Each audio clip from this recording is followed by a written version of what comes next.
Exodus chapter 8. Adonai said to Moshe, "Say to Aaron, reach out your hand with your staff over the rivers, canals, and ponds, and cause frogs to come up onto the land of Egypt."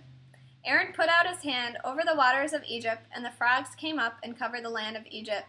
But the magicians did the same with their secret arts and brought up frogs into the land of Egypt. Then Pharaoh summoned Moshe and Aaron and said, "Intercede with Adonai to take the frogs away from me and my people, and I will let the people go and sacrifice to Adonai."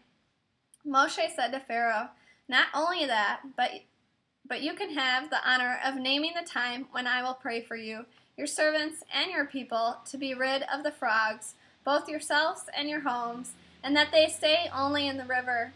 He answered, "Tomorrow." Moshe said, "It will be as you have said, and from this you will learn that Adonai our God has no equal. The frogs will leave you and your homes, also your servants and your people. They will stay in the river only." Moshe and Aaron left Pharaoh's presence, and Moshe cried to Adonai about the frogs he had brought on Pharaoh. Adonai did as Moshe had asked. The frogs died in the houses, courtyards, and fields. They gathered them in heaps till the land stank. But when Pharaoh saw that he had been given some relief, he made himself hard-hearted and would not listen to them, just as Adonai had said would happen. Adonai said to Moshe, "Say to Aaron, reach out with your staff and strike the dust on the ground.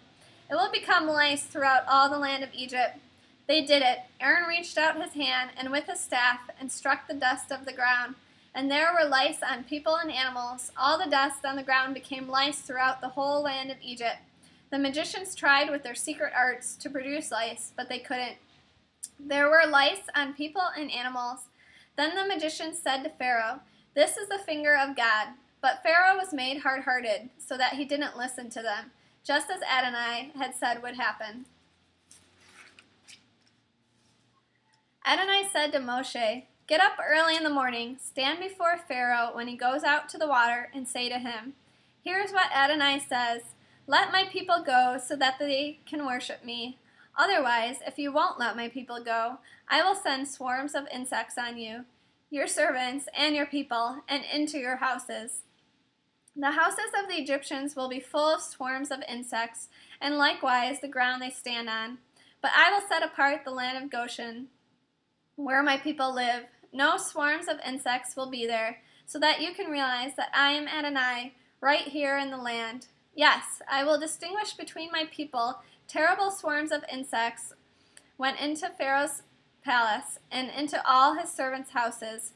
The insects ruined the entire land of Egypt." Pharaoh summoned Moshe and Aaron and said, "Go and sacrifice to your God here in the land."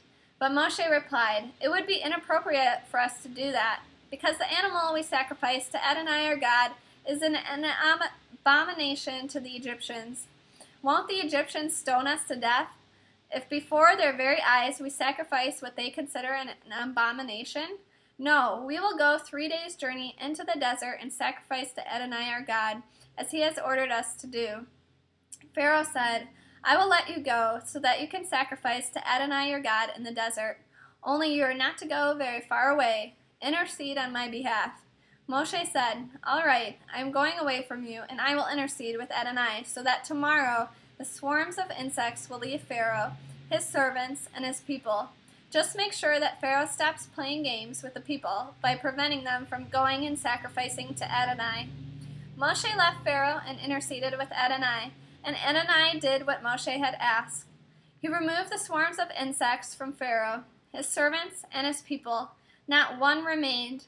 But this time, too, Pharaoh made himself stubborn and didn't let the people go.